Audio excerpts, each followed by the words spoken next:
G'day guys, welcome to my Spice feature video. Today I'm going to talk to you guys about NRL's Round 21's recap preview for 2022 guys, so let's get started.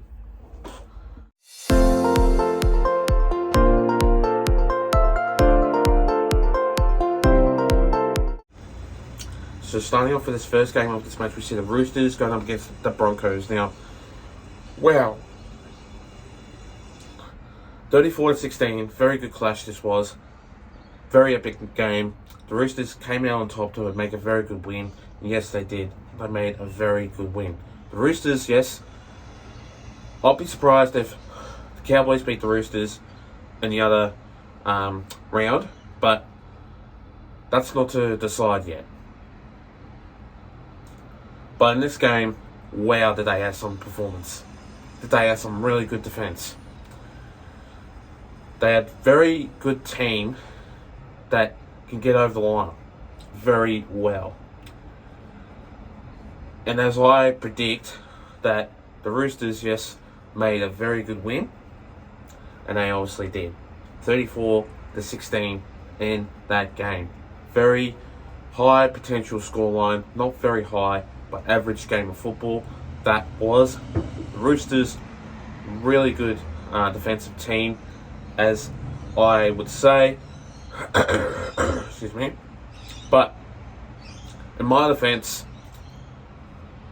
of this game, I feel so sorry for Victor Radley, because he had a nasty gash on his head, which I really didn't think that he was going to play again after that nasty hit. But he obviously did. He was brave, and yeah, he just made a second break again, and obviously bled, and yeah, it was just nasty for him. But anyway, the Broncos didn't win this game at all. They were sloppy, they were soft, and not a lot of ball happening in this game for them. But yeah, well done from the Roosters for making a really good win against the Broncos, 34-16. The next game of this match, we see the Storm going up against the Titans. Now, wow, did I see some really good form in this team? Wow, did I see some effort by the Melbourne Storm to beat the Gold Coast Titans in this game. But what I do think about the Titans is they're not a very good team at the moment. They're not a huge demanding team that can get over the line. But in my predicament in this game, I just think that the Titans need to aim up in their defense if they want to win some games. But at the moment, I don't think they will. They'll be staying in the bottom of the 8, so they obviously won't go up in the 8. But in my predicament for the Melbourne Storm, 32-14, wow, a very big thrashing this game was. Very cool of how the way they played in their style of game. But Tyrone Lashard going into the bench, and then Cameron Munster going into that fullback side. Wow, did I see some effort by Cameron Munster. In my call of that game, Cameron Munster did play fullback a couple of years ago. I think when he debuted, and then he started to play fullback for the Melbourne Storm. But then he did play for fullback in that team, so against the Titans. So yeah, very good player he was. Very standout player, and without him, no Melbourne Storm at all. But obviously Jerome Hughes got taken off the field, and he won't be playing for the rest of the season, I don't think. So yeah, really good effort by the Melbourne Storm to beat the Titans in this game, 32-14. The next game of this match, we see the Manly Sea Eagles going up against my Parramatta Eels. This game was absolutely epic.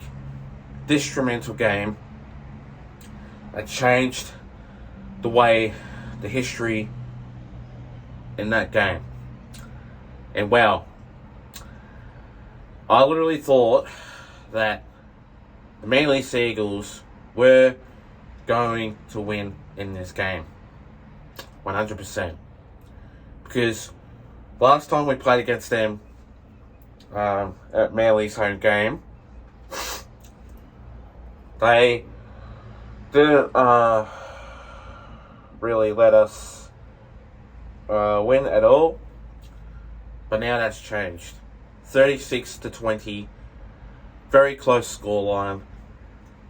Well, with Dylan Brown, Clint Gutherson scoring in that game, and obviously Mike O'Sive too, changed the way the Parramatta Eels came out and just made a very blasting win in that match.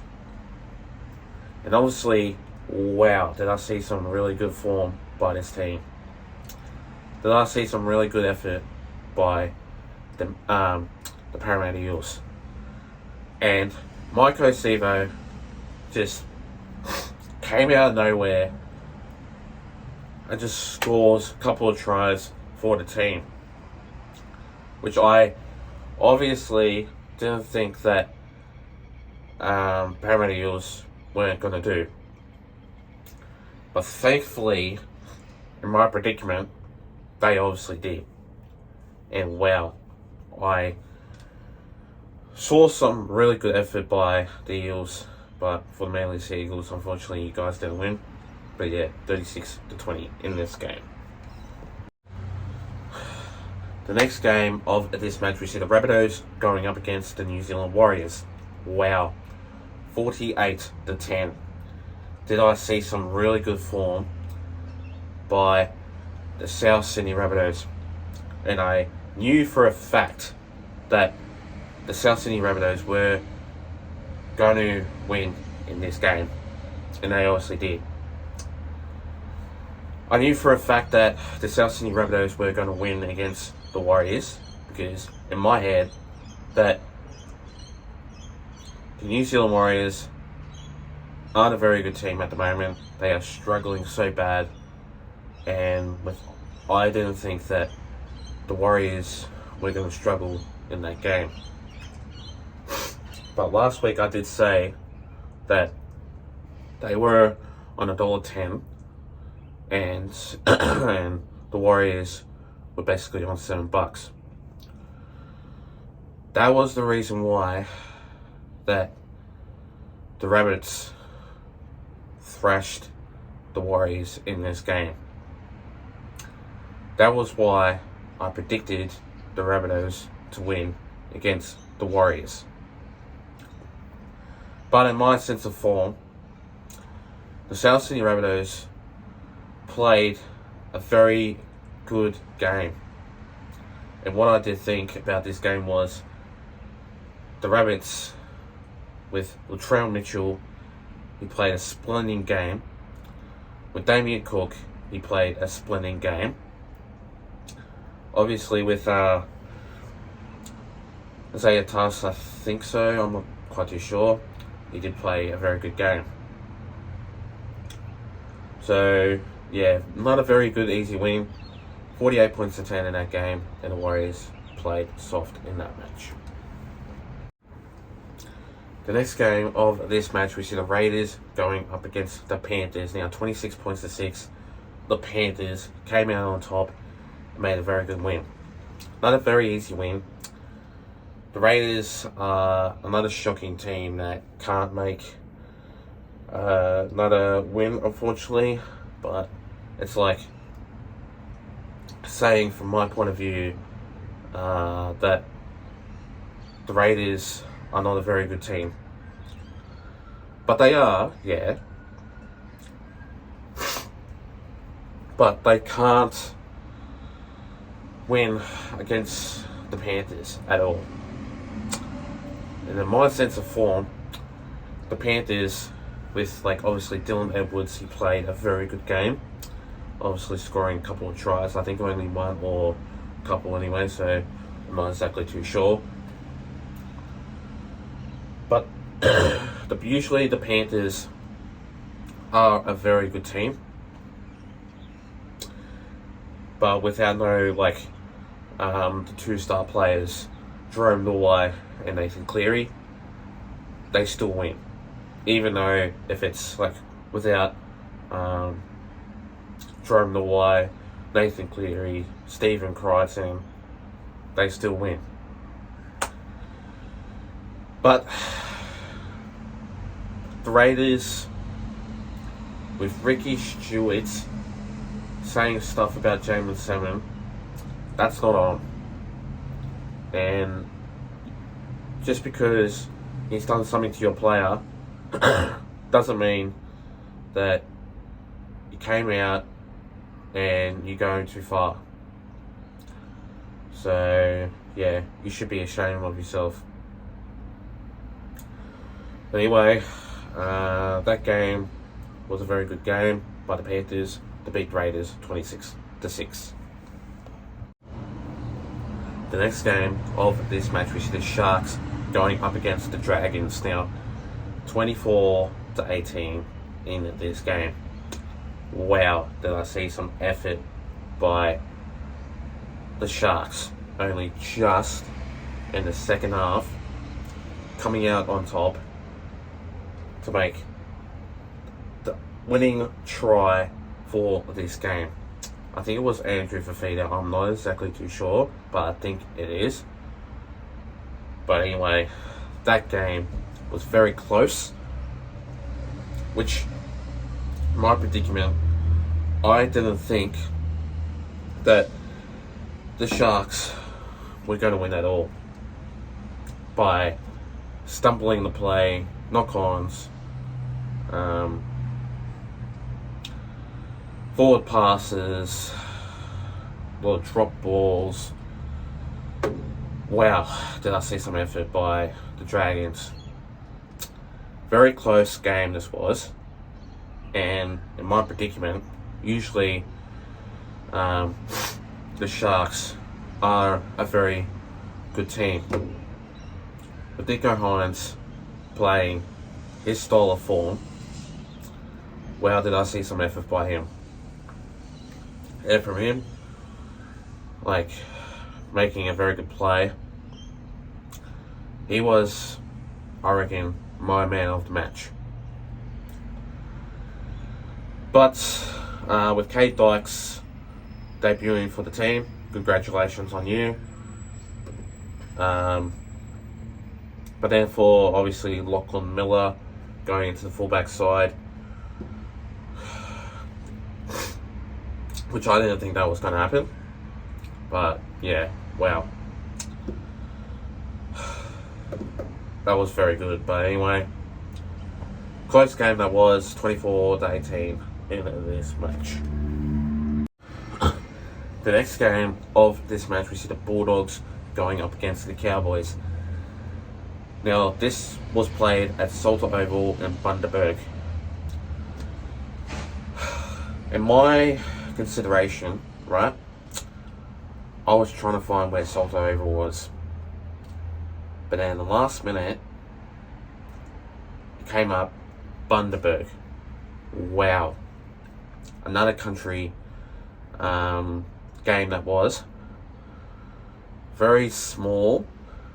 And it was kind of like Mudgee. How Glen Willow Oval was. But anyway, the Bulldogs played a really good game in the first half. But 28-14, very high potential scoreline that was. With Bulldogs playing really good in the first half, not letting the Cowboys to get in the second half. But with the Cowboys coming back in the second half, wow, I just didn't think that my predicament, they didn't make an effort, but they obviously did. And the Bulldogs, well, they played soft, they played terrible. I didn't think that they were going to reach that mark. But in that game, wow, did I see some effort by this club. The Cowboys are improvement to the finals, and they obviously are. But anyway, well done from the Cowboys for making a really good win against the Bulldogs, 28-14 in that match. And finally, the next game of this match, we see the West Tigers going up against the Newcastle Knights. Now, I didn't think that in this match they were going to play a very style of game. And in my predicament, the West Tigers aren't a very good team at the moment. They are struggling, they are tumbling down with decision and pride. This team needs some effort. This team needs some help. And what I mean by help is they need to clean out some of the players and bring back new players. Or basically bring in new players from New South Wales Cup. Because in my defence, they're just not playing football at all. But then the Newcastle Knights did play a very good game. But 14 points to 10 for Newcastle Knights to beat the West Tigers by 4 points. Close game this was. Newcastle Knights are another team that does need help with the same predicament. I just think that how the way they're playing their style of form is absolutely struggling for the team. But with Adam O'Brien playing in that game, with Adam O'Brien coaching for the side, he's not a good coach at all. They need a decent coach that's got brains, that's got experience, that has got form, that knows what to do. With Adam O'Brien, they're not the Newcastle Knights team at all. But anyway, that game was very close. Was a very entertaining game of football. But yeah, 14 points to 10. Newcastle Knights played a very good game. Thanks guys for watching this video, guys. Stay tuned for more. I'll be doing a couple of videos coming to you guys soon. Also, I'll be doing more videos coming to you guys soon. So stay tuned for more. Plus leave a like and subscribe to my YouTube channel and for this video. And I'll see you guys in the next video. Till then, take care guys. Stay safe and have a good one. Plus, let's get up to 300 subscribers. Sitting on 272 anyway. So let's get up to that. And I'll see you guys next time. Take care.